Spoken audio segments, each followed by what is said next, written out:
Bonjour les sexy curieux aussi qui vont nous écouter aujourd'hui. J'ai une invitée spéciale avec moi. Elle s'appelle Annelise, elle est intervenante. Puis aujourd'hui, on va parler d'un sujet qu'on n'aborde pas assez souvent, la sexualité chez les personnes âgées, chez les aînés. On va explorer ensemble le niveau du consentement, comment ça se passe dans les centres, comment ça se passe en général, aborder la sexualité avec des personnes âgées. Donc, ça peut être vos parents ou ça peut être des personnes âgées qui sont autour de vous, que vous connaissez, ou même pour vous-même, si ça vous adonne que vous tombez sur la vidéo, puis que ça vous interpelle. Donc, je souhaite vous apporter des informations aussi là-dessus. Sans plus tarder, je vais laisser la place justement à Annelise pour se présenter puis nous dire qu'est-ce qu'elle fait dans la vie, c'est quoi son rôle, puis comment elle aborde la sexualité avec les aînés au quotidien dans son travail. Ben, bonjour Catherine. Donc, moi, c'est Anne-Lise. Je suis de formation éducatrice spécialisée. Donc, moi, j'ai travaillé avec plusieurs clientèles là, à troubles de comportement.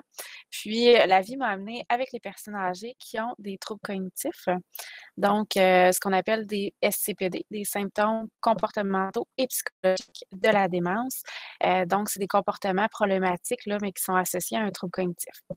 Et depuis que je fais ça, je me rends compte qu'il y a vraiment beaucoup de problématiques au niveau sexuel, qu'on a vraiment des comportements sexuels qu'on dit inappropriés, mais qu'au final, on se rend compte que la personne, c'est un besoin qu'elle a, hein, à combler.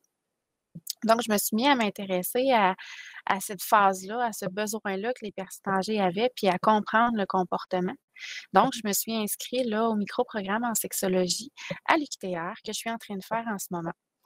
Donc, à travers là, mon travail, j'étudie la sexologie pour vraiment transposer ça là, au niveau du travail. Donc, moi, j'ai une clientèle là, qui a un trouble cognitif, qui est âgé, donc souvent 65 ans et plus. Et puis, c'est ça, je travaille, ça peut être toutes sortes de comportements, mais j'essaie de me spécialiser là, au niveau de la sexualité chez la personne. Puis quand tu parles de troubles comportementaux, troubles cognitifs, est-ce que tu pourrais nous donner des exemples pour figurer un peu ça s'adresse à qui plus précisément? Ben, en fait, moi, je peux avoir des personnes là, qui ont l'Alzheimer, entre autres, hein, qui est une maladie là, qu'on connaît de plus en plus, qui pourraient présenter, là, par exemple, là, qui pourraient faire des attouchements hein, sur des préposés. C'est des choses qu'on voit. Ou qui pourraient se masturber pendant les soins d'hygiène. Fait que ça, c'est des choses qu'on peut voir. Qu'on va dire trouble de comportement, mais en fait, c'est un comportement qui est plus problématique, hein, qui n'est pas dans le bon moment ou dans le bon endroit. Euh, Sinon, ça peut être, des difficultés au niveau des soins d'hygiène, ça peut être, des difficultés à manger, des difficultés, au niveau du sommeil, de l'errance. Donc, c'est tous des comportements avec lesquels, là, je suis amenée à travailler. Mais on remarque de plus en plus, là, que le comportement sexuel ressort beaucoup, beaucoup dans nos résidences. OK. Puis justement, dans les résidences, on a parfois un peu l'impression que ça n'existe pas, la sexualité chez les aînés, parce que on n'en parle pas de un, mais jusqu'à présent, c'est quoi ton expérience par rapport à ça? La sexualité chez les aînés, c'est encore très tabou. C'est difficile d'en parler là avec les ressources, avec les équipes de soins.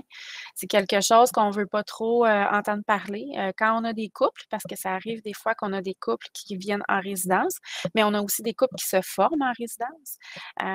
C'est toujours délicat, même avec les familles aussi là, c'est délicat d'accepter que son parent qui a été 40 ans, mettons, avec, le conjoint, la conjointe ait un autre amoureux, amoureuse ou qui ait simplement une vie sexuelle là, en résidence, c'est difficile à accepter encore. Donc, on a beaucoup, beaucoup de travail, à faire là, sur l'enseignement, sur, expliquer que c'est un besoin qui est naturel, puis qu'encore avec, même avec l'âge, là, on peut avoir, une sexualité active. Et donc, tu peux aussi intervenir au niveau des personnes dans l'entourage de la personne en question, donc de la Oui. personne qui est en résidence à ce moment-là. Oui, exactement. On fait beaucoup de sensibilisation. On explique ce que c'est le consentement, comment on gère le consentement d'une personne là, avec un trouble qui est aussi jugée inapte là, à consentir, mais elle a quand même OK. le droit de consentir à un certain point. Donc, tu sais, d'expliquer que non, la sexualité, ça quitte pas à un certain âge. Puis on déshumanise beaucoup nos personnes âgées, surtout quand ils arrivent en résidence.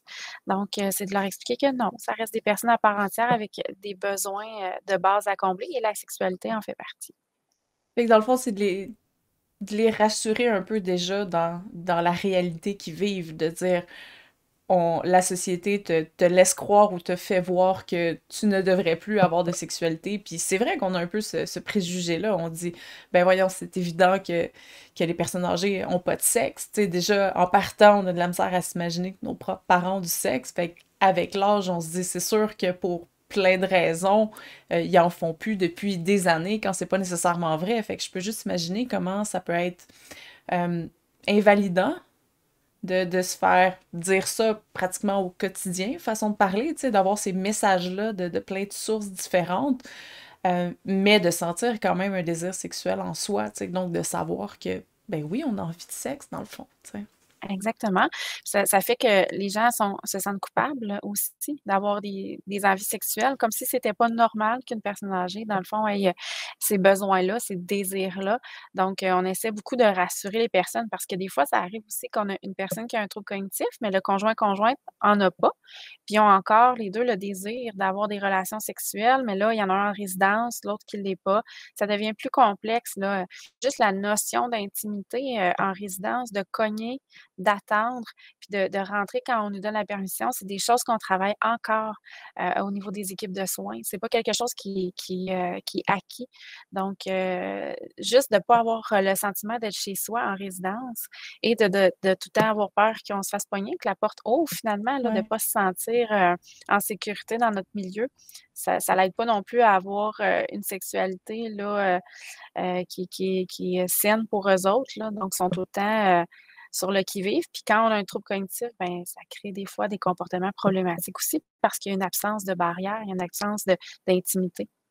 C'est vrai, puis justement, tu as mentionné la notion de consentement qui est devenue tellement prépondérante, tellement importante dans les dernières années, pour plein de raisons, mais faut l'étendre à toutes les communautés de la société, à tous les âges, à toutes les strates de la société. Ça doit pas seulement se concentrer sur la vision justement hétéronormative, homme doit demander à femme. Il faut aller vraiment plus loin que ça pour faire en sorte que le consentement soit vraiment là pour supporter une sexualité épanouie. Euh, Comment ça se passe, justement, le consentement, c'est comment qu'on fait pour instaurer les aspects du consentement, justement, entre ben, des personnes de soins qui sont pas non plus des personnes intimes, même s'ils font partie de l'intimité des résidents, puis les résidents eux-mêmes. C'est vraiment une partie pas facile parce que, comme tu le dis, le consentement, c'est super, important. On privilégie beaucoup le consentement, ces temps-ci, mais c'est comme si on va à l'inverse avec la personne âgée, donc on respecte pas son vouloir. Moi, je veux avoir une intimité, moi, je veux avoir de la sexualité, mais c'est comme si ça, c'est pas respecté. Mhm. Donc c'est au contraire, là, on n'écoute pas le désir, le vouloir d'avoir une vie sexuelle ou, il y en a des fois, c'est juste, on le voit en résidence, là, juste de se par la main, c'est refusé, tu sais, entre 2 personnes, alors que, les 2 sont contents, ils ont un Attends, contact donc physique. tu me dis que les administrateurs ou les gens qui sont là pour administrer la résidence ont des règlements contre les contacts physiques entre les résidents. C'est tout le temps du non-dit, hein, c'est OK. pas, parce qu'ils peuvent pas proprement dit avoir des règlements contre ça, ça fait partie des droits de la personne. C'est un choix libre et éclairé, en fait. Mais oui, c'est souvent, «Ah, je les ai séparés, là, ils se tenaient par la main». Ah, au lieu de trouver ça beau, qu'il y ait, tu Ouais. sais, un moment, d'affection avec une personne, quand en plus les 2 sont consentants, mais non, ça, c'est souvent on les sépare, on empêche les gens d'aller dans la même chambre, on empêche les gens de si on les voit se masturber, même dans leur chambre, là, on les empêche de le faire. OK. Fait que c'est encore comme ça aujourd'hui là, en résidence. Heu, de plus en plus, on change un petit peu la vision de ça, mais ça reste difficile, là. Ça reste que ça va heurter beaucoup les valeurs des gens.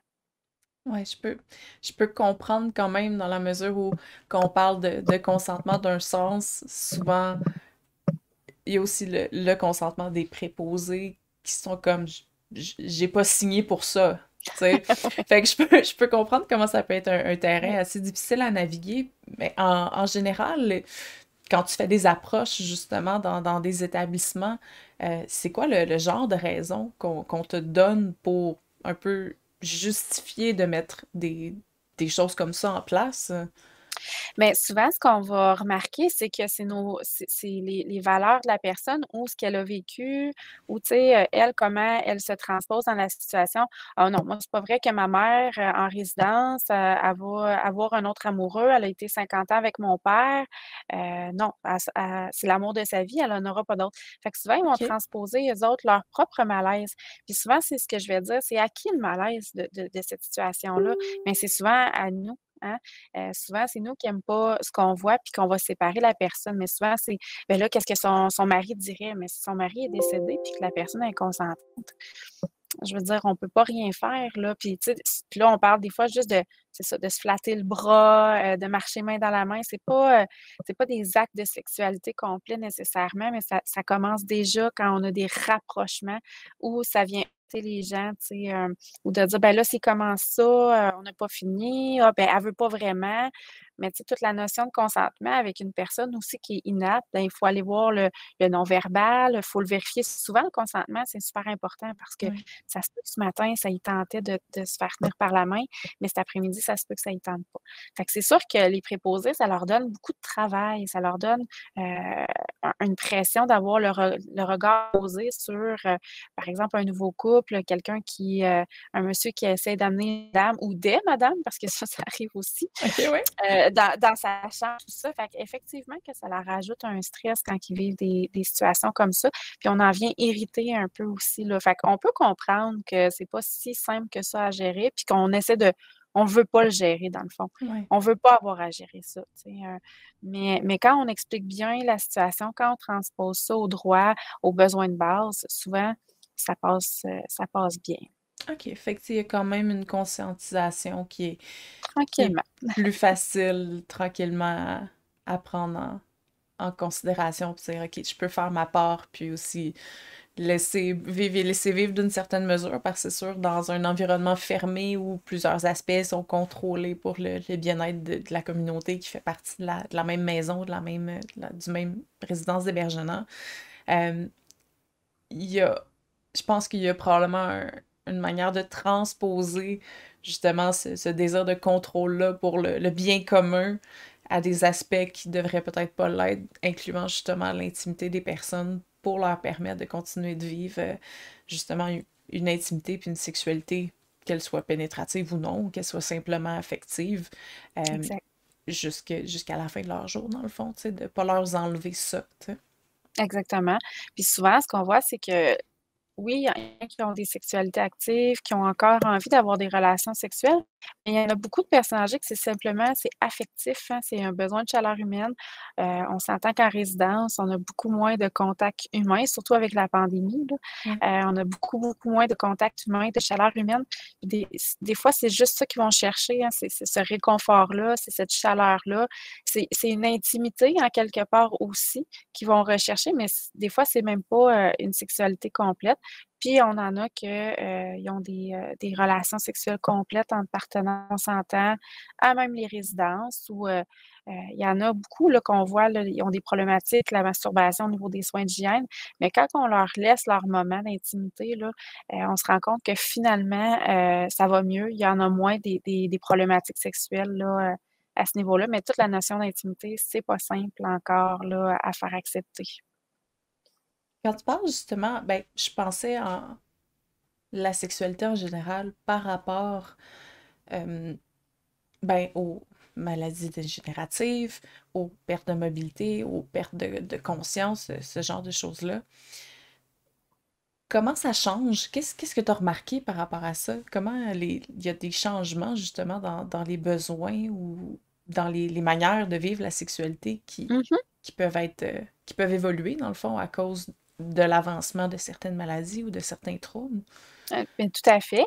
Puis c'est certain qu'on a, chaque période, sont différentes aussi là au niveau, moi je suis plus au niveau cognitif, mais chaque période est différente. Fait que quelqu'un qui peut être très, désinhibé, on va le gérer différemment aussi. Mais c'est tout le temps d'évaluer c'est quoi le besoin en dessous de ça qui est plus difficile, OK. je dirais.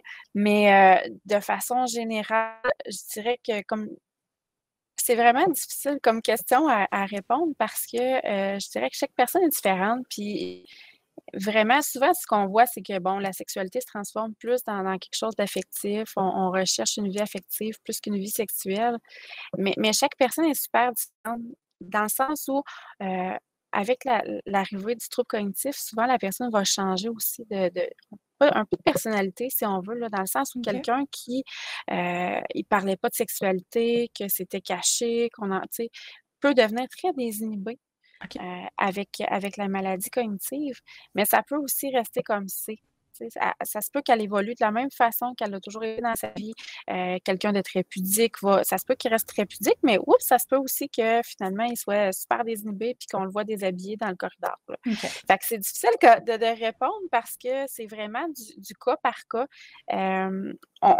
Puis des fois, on a des surprises, hein. On a des gens que quand on fait l'histoire de vie, on se rend compte que c'est ça. C'est une personne super grivoise, qui a parlé beaucoup de sexualité, qu'elle Mmh. était très ouverte là-dessus, puis que finalement, on n'entend plus parler de sexualité, on n'en a plus de problématique à ce niveau-là, et le contraire peut s'appliquer aussi. Des fois, on a l'histoire de vie, la personne, elle avait des comportements sexuels, dans son jeune temps, puis elle continue à en avoir, c'est exacerbé par la maladie. L'espèce de petit filtre qu'on a qui nous dit: «Ouais, c'est peut-être pas une bonne idée». On l'a plus à un moment donné. Fait que c'est vraiment propre à chaque personne, là, je dirais. OK, mais c'est super intéressant, tu sais, sans commencer à rentrer dans les études sur justement la sexualité, mais je trouvais ça intéressant de voir de manière anecdotique comment ça pouvait se passer, justement, un peu pour peut-être même dédramatiser ça d'une certaine mesure, Mmh. tu sais, dire que c'est pas. Je trouve ça important de dire que c'est pas parce que une personne commence à avoir de l'Alzheimer que nécessairement ça devient une personne qu'on peut pas reconnaître, Exact, tu sais, ou exact. n'importe Puis quel on autre trouble, là, tu sais, ça reste encore une personne qui a fait partie de notre vie, qui fait encore partie de notre vie à 100%, tu sais, ça y tout enlève à rien. fait. Tout à fait. C'est sûr qu'on a la notion de ce qu'on appelle le deuil blanc quand on a, une personne, atteinte d'un Alzheimer. Le deuil de la personne qu'on a connue, mais qui est encore là, mais c'est plus nécessairement la même personne non plus. Fait que ça aussi, ça fait partie des réalités qu'on vit. On doit en parler avec, les proches aidants, surtout quand on a des cas comme ça, ça l'arrive dans mon quotidien au travail que j'ai des messieurs, puis même des madames, hein. Faut faire attention au double standard. Les dames Yes. aussi, ça l'arrive qui ont des difficultés, là, des problématiques au niveau sexuel, mais des hommes ou des femmes atteints d'Alzheimer, par exemple, qui font des attouchements sur les préposés, qui ont des comportements, particuliers, qui ont des discours, des fois même menaçants au niveau sexuel. OK. Ça peut être heurtant pour des familles, hein, ça peut être, Ouais. difficile de dire, ben, mon père, ma mère a ces comportements-là. Fait que c'est toute la notion de ce qu'on va travailler avec le proche aidant aussi, d'expliquer que, tu sais, cette personne-là, elle a plus nécessairement le filtre, pour lui dire que c'est pas la bonne chose, puis qu'on va aller justement voir est-ce que cette personne-là a un besoin sexuel à combler, puis qu'elle sait pas comment nous le dire, elle sait pas comment le combler, là. J'ai envie d'une sexualité, j'ai envie mais je sais pas quoi faire avec, fait qu'il y a une préposée devant moi, je vais faire un attouchement parce que je me dis que ça doit être correct. Tu sais, on n'a plus cette notion-là, à un moment donné, de ça se fait pas, là. Tu sais. Fait que, c'est un OK. peu ça aussi, là, au niveau des familles. Fait que dans le fond, il y a quand même une recherche en profondeur au niveau. C'est pas juste une question d'arrêter le comportement en termes Exact. de punitif, donc de dire faut juste que tu arrêtes de faire ça. C'est plutôt on va trouver une solution qui va faire en sorte que le problème va se régler de lui-même, tu sais. Donc, parce que on va avoir satisfait les besoins en question personnels à chaque personne, ben forcément, les comportements déplacés vont avoir tendance à diminuer en même temps.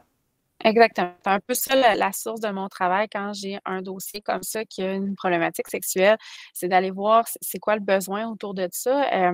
Des fois, là, on peut remarquer, bon, on a quelqu'un de super désinhibé qui se déshabille, mais se rendre compte que la personne, elle a une douleur quelque part ou, tu sais, elle a une OK. plaie puis qui la dérange. Fait que souvent, on va aller recadrer un petit peu le personnel en disant: «Mais est-ce que vraiment la personne, elle se déshabille parce qu'elle veut te se montrer tout nu devant toi? Ben peut-être pas». Fait OK. en premier lieu, on recadre le personnel en disant: «Ben, attends un petit peu, on va regarder c'est quoi la problématique». Des fois, c'est très clair par contre, là, Mmh. c'est un attouchement direct et c'est très clair comme propos. Ouais. Mais il y a toujours un besoin en arrière du comportement. Nos personnes qui ont des troubles cognitifs, oui, vont avoir un comportement, mais ils sont en train de nous exprimer un besoin qui est pas comblé. Donc, c'est vraiment de dire, ben, OK, cette personne-là, elle a besoin, tu sais, de masturbation, ben, s'assurer qu'elle ait le matériel requis peut-être pour le faire. Ouais, c'est Heu, super oui, intéressant que tu tombes là-dessus, justement. Puis si on dit déjà que c'est difficile pour les préposés, puis la famille en général, d'aborder simplement le sujet, je me demande mmh comment ça se passe quand c'est rendu la question d'aller magasiner un vibrateur pour grand-maman. c'est particulier, c'est vraiment particulier parce qu'effectivement, c'est des choses que moi, je vais aborder avec eux autres en leur expliquant que, nous, ce qu'on veut, c'est gérer le besoin, puis que le comportement problématique est en train d'exprimer un besoin qui est pas comblé, Ouais. puis qu'effectivement, il va peut-être falloir utiliser là, du matériel pornographique, des OK. des des objets, tout ça. Puis il y a des objets qui sont faits là pour, plus spécialisés aussi là, tu sais, pour les Ouais. personnes qui ont des difficultés, physiquement aussi. Fait que mais oui, ça fait réagir fortement, là. C'est sûr qu'il faut y aller en douceur avec les familles, avec Ouais. surtout quand on a quelqu'un puis selon les générations aussi, hein. Mhm. Il y a des générations où on parlait pas de ça, la Ouais. sexualité, c'était caché, on vraiment, on n'en parlait pas. Plus ça va aller, plus ça va être différent dans nos danses, Ouais. mais pour là, c'est encore difficile. Je pourrais même imaginer que ce serait plus facile pour un grand-parent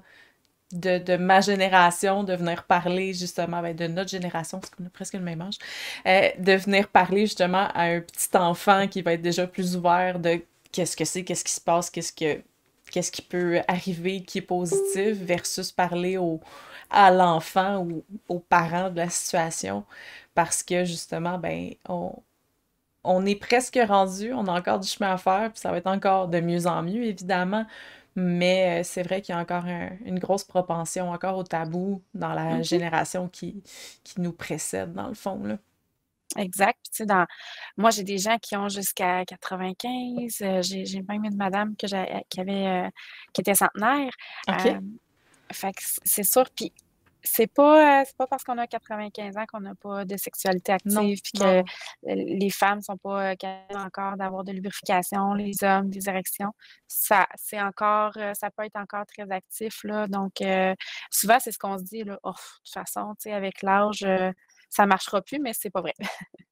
C'est vraiment pas vrai, là, donc physiquement, des fois, ça fonctionne encore. Hem, Fait qu'on peut avoir encore, mais c'est tabou, là, c'est encore beaucoup de tabou. Puis on dirait que ça reste beaucoup au niveau des résidences, là. Même si notre clientèle se rajeunit, faut quand même OK. faire, de la prévention puis de la sensibilisation à ce niveau-là. Puis, quand vous le faites, est-ce que ça se fait sous forme d'atelier? Est-ce que c'est des rencontres, séminaires, formations ou vous le faites directement du terrain, tu sais, vous allez directement sur place avec les résidents? Comment ça se passe, dans le fond, ce travail-là de sensibilisation? Ben, en fait, moi, dans mon travail, je suis vraiment moi, ce que je fais, c'est vraiment de la deuxième ligne.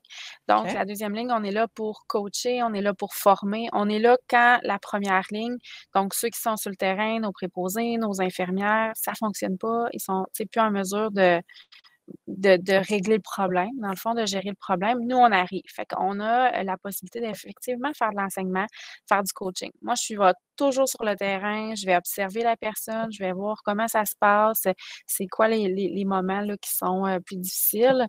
Puis après ça, effectivement, on fait de l'enseignement, puis j'y vais vraiment, selon ce que j'observe. Si j'observe qu'une préposée, est plus sensible sur le sujet, que c'est plus difficile pour elle, ça la rend mal à l'aise, bien souvent, je vais la prendre plus à part, puis on va en jaser, puis on va démystifier, puis souvent, ils vont se confier, puis ça va, tu sais, il y a des choses que je vais comprendre davantage. Fait que ça dépend vraiment du milieu, de ce que j'observe envers, gère, l'équipe de soins aussi. Fait qu'il y en a que je prends un peu plus part, puis des fois, c'est des petites capsules d'information, puis on parle beaucoup du consentement parce que ça fait toujours réagir là, la Ouais. notion de consentement.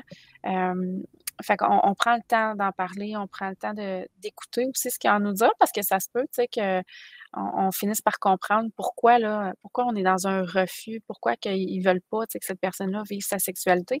Puis je comprends en même temps que, de savoir qu'un résident, utilise, de la pornographie dans sa chambre, ça peut être des fois un peu confrontant aussi, là.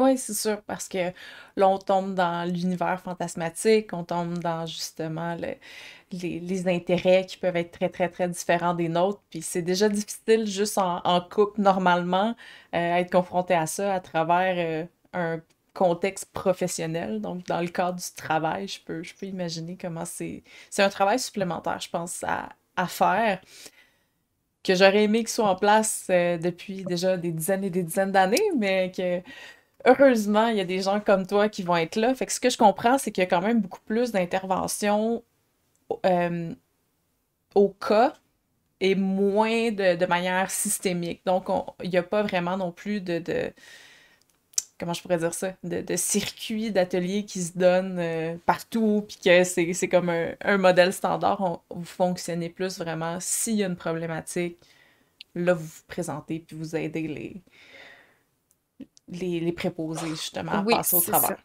Exactement. En fait, moi, je suis formatrice aussi au niveau des SCPD, là, donc on donne des formations, là, vraiment sur c'est quoi les troubles cognitifs, c'est quoi les comportements associés, comment on fait pour travailler avec OK. et c'est sûr qu'on a un volet sexualité, là, dans nos formations parce que c'est important d'en parler. C'est important de parler, tu sais, de qu'est-ce qu'on fait, hein, quand on vit un attouchement ou quand on vit quelque chose Ouais. parce que honnêtement, c'est vraiment pas rare. C'est vraiment pas rare qu'on vit des choses comme ça en résidence, que les préposés puis les préposés en parlent pas toujours non plus en se disant: «Bon, ben, c'est un peu normal, il y a un trouble cognitif», mais non, c'est pas normal. Tu sais, non, on peut pas, laisser les préposés vivre des choses comme ça. Fait Non, que, c'est ça, il faut quand même protéger les préposés à oui, travers ça des événements traumatiques qui peuvent découler exactement. de... Ça, c'est absolument vrai, Exactement. là.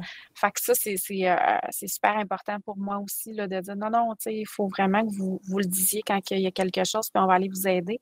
Donc, mais on travaille aussi, tu sais, les doubles standards parce que des fois, on a la petite madame qui donne des petites tapes sur les fesses puis qu'on Mmh, trouve ça drôle, mais c'est pas plus drôle que si c'est un monsieur là ouais. qui le fait. Donc on parle beaucoup puis veut pas, plus ça va aller, plus on va avoir de la bisexualité, de l'homosexualité. C'est quelque Fait qu'on chose peut que pas j'aimerais accepter. aborder aussi, Oui. justement, l'évolution de ça, la présence, Mmh. justement, des différents, que ce soit les différents genres, mais aussi les différentes orientations dans les Mmh. résidences, dans les centres d'hébergement. Euh, Comment ça a évolué à travers les années, ça? Je dirais que présentement, c'est pas encore, on le voit pas encore. Nous, on OK, l'anticipe, mais on le ouais. voit pas encore. Les personnes, il y en a quelques-uns là que je sais qui ont de l'homosexualité, qui vivent, la bisexualité, mais c'est caché, c'est pas dit encore. Ces gens-là, souvent, disaient à leur famille: «Je veux pas que tu en parles, je veux pas que ça se Hmm. sache». Donc c'est encore caché, mais veux pas avec le trouble cognitif, parfois, oups, ça ressort là, sans que Ouais, la on personne le parlait veuille. de manque d'inhibition. Exactement, Ouais. exactement. Donc sans que la personne le veuille, des fois, oups, tu sais, la tendance revient. Fait qu'on le gère, tu sais, comme, naturellement, sans problème, mais en même temps, c'est ça, on peut pas accepter qu'une femme touche les fesses d'une autre femme en disant: «Ça, c'est acceptable», mais Non, c'est qu'un ça. homme touche les fesses d'une femme en disant: «Ça, c'est pas acceptable». Il y a rien d'acceptable dans le fond, tu sais, c'est non, puis on n'accepte pas ça. Donc mais ça, on essaie de le faire changer tranquillement, mais je dirais que ça, les préposés le comprennent rapidement. OK. De plus en plus versus d'autres choses que c'est plus difficile à saisir ou à accepter. Ça, ils le comprennent assez rapidement là, quand on fait, le double standard. Puis on a des préposés hommes aussi là. Ouais. C'est pas vrai qu'on va les laisser de côté parce que même si la petite madame, elle touche, ça veut pas dire que lui est confortable là-dedans non plus là. Non, c'est Puis ça, souvent c'est un des problèmes découlant aussi des médias, mmh le portrait de la sexualité féminine qui est plus cute, toujours moins agressive ou prenante. Donc, tu sais, C'est ça. c'est toujours pris légèrement, Oui, mais en fait, le comportement reste le même, puis le exactement. manque de consentement reste le même aussi, là. Exactement. Puis, tu sais, les préposés aussi, là, il faut respecter leur consentement. Les équipes C'est de ça. soins, ils ont un consentement aussi. Fait que quand, toute l'équipe dit, au préposé homme, «Ah, tu sais, madame une telle est vraiment cute parce que, tu sais, elle te caresse les cuisses, c'est le fun». Mais lui, ça se peut qu'il se sente pas bien là-dedans, mais là, son équipe autour de lui, il dit que c'est cute, tu sais? Fait C'est que, ça. il y a ça aussi qu'on essaie de dire: «Ben non, c'est pas plus acceptable, c'est pas plus beau». Fait que il y a tout ça là qu'on essaie de faire changer. On voit pas encore beaucoup, de on voit pas encore beaucoup là, d'ouverture nécessairement là, les gens nous parlent pas de leur bisexualité ou de leur homosexualité encore, mais on le sait que ça s'en vient là, tranquillement. Fait que nous, on essaie d'ouvrir les portes un petit peu plus là, tu sais, en D'avance, là. sensibilisant oui, d'avance, Ouais. effectivement. Donc, d'être moins en réaction, mais Exact, plutôt en prévention. tout à fait. C'est vraiment génial. Euh, Merci beaucoup d'avoir jeté de la lumière sur ces aspects-là de ton travail. Pour les gens que ça intéresserait, justement, de s'inscrire, tu m'as parlé de ton parcours rapidement, mais tu pourrais-tu me le refaire pour voir comment Oui! les gens peuvent atteindre justement cette branche-là de... Ben, en fait, c'est ça. Moi, je suis éducatrice, spécialisée de formation. Hem, j'ai fait plusieurs clientèles là, pour arriver à la personne âgée. Heu, mais finalement, je suis arrivée là parce que je travaille dans un CIUS, donc OK. de fil en aiguille, je suis arrivée avec la personne âgée. Il y a toujours possibilité de faire des formations là, en gériatrie là, il y a des certificats, qui se donnent aussi OK. et moi, j'ai fait le micro-programme là, en sexologie que je suis en train de faire à l'UQTR, OK. en sexologie pour vraiment me spécialiser, à ce niveau-là. C'est un peu ça mon parcours, mais je dirais que, tu sais, toute personne qui s'intéresse à la personne âgée, il y a plein de certificats qui s'offrent, c'est sûr que l'éducation spécialisée, c'est une grande porte ouverte, là, à la personne âgée, mais c'est tellement une belle clientèle, c'est tellement une clientèle qui gagne à être connue, puis il y a pas beaucoup de monde, qui sont, d'emblée ouverts à la personne âgée. Fait que, c'est sûr qu'il y a plein de débouchés à ce niveau-là aussi, là. Ben, un énorme merci d'avoir été avec moi pour cette vidéo-là. Euh, Si ça vous appelle, vous pouvez m'écrire, bien évidemment. Je peux vous repointer vers les ressources que Annelise va m'avoir données sans problème. Je vais aussi les mettre dans les commentaires, dans la description de la vidéo. Sinon, vous pouvez aussi partager. Si vous avez des questions supplémentaires, mettez-les dans les commentaires. On va y répondre du mieux qu'on peut, bien évidemment. Sinon, manquez pas notre prochaine vidéo. On va faire une deuxième vidéo ensemble. On va attaquer plus précisément les mythes. Donc, on va aller un petit peu plus en profondeur dans les mythes entourant la sexualité chez les personnes âgées. Ça devrait sortir dans une semaine ou deux. Puis, si Anne-Marie, on veut t'écrire ou te suivre, est-ce que c'est possible? Ben oui, il y a pas de problème. Dans le fond, toujours possibilité de m'écrire. Je te donnerai, mes coordonnées à ce niveau-là. Heu, c'est ça, me suivre, écoute, j'ai pas encore, moi, je donne des formations privées, mais je suis associée à une hygiéniste dentaire. Fait que ça, c'est un autre volet. OK, Ça, c'est c'est bon. un Ben, autre dans volet. ce cas-là, si vous avez une résidence, si vous voulez plus d'aide justement par rapport à la gestion euh, de ces cas-là que vous trouvez peut-être difficiles puis que les ressources vous semblent un petit peu inaccessibles en ce moment, ben, même chose, vous allez pouvoir me contacter directement Annelise à son courriel. Puis prenez le temps de le faire, c'est important. Prenez le temps de parler sexualité avec vos aînés, c'est important. C'est pas parce que c'est vos parents ou vos grands-parents que c'est moins des êtres humains avec des besoins. Puis sur ce, ben, je vous dis à bientôt, mes sexy curieux et curieuses.